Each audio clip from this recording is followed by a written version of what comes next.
The GuptaLeaks, certainly isn't the first indication that we are given as to the power of this family. It certainly is a very shocking in terms of the scale of the state capture that's contained in these emails. But with the South African public have been aware of the family for quite a while. In 2013, they made very much made news headlines when they landed a private aircraft at the Waterkloof Air Force Base, one of the key military facilities in South Africa.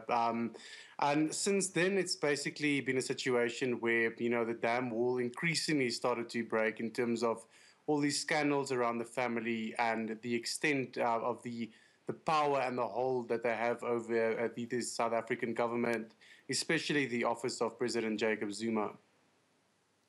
And now the family does have a lot of fingers and a lot of pies. They're involved in everything from cricket and newspapers to coal and uranium mining.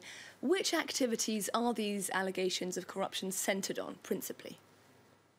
Yeah, so basically, this issue of state capture, at least as far as it concerns the Gupta family, it points to a long-term capture program or initiative that the Guptas have executed in South Africa. They have systematically gotten very close to the office of President Jacob Zuma, who in turn helped them to gain control of government-owned companies such as power utility Eskom, our state-owned rail operator Transnet, and Denel, which is the government-owned arms manufacturer. So when it comes to sort of the revelations around the cash flows that have now sort of made the headlines from the GuptaLeaks, it's especially these major government-owned companies that are now linked to awarding very dubious-looking contracts to the Gupta family on an ongoing basis. And for many in South Africa, there is no question that various members of the Gupta family have been involved in high-level state capture, but we're yet to see any convictions. Why is this? I think it's basically because of the fact that state capture in the South African context at present doesn't end with the capturing of the highest office in the country or some of the state-owned companies that I mentioned earlier on.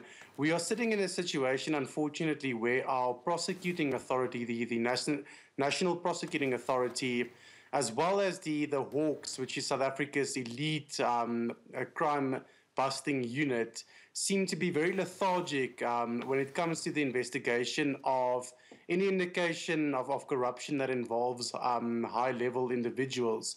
So over the years, with the myriad indications of state capture and corruption being pretty plentiful, one would think that the relevant authorities would pretty much have their pick in terms of where to begin to start prosecuting individuals.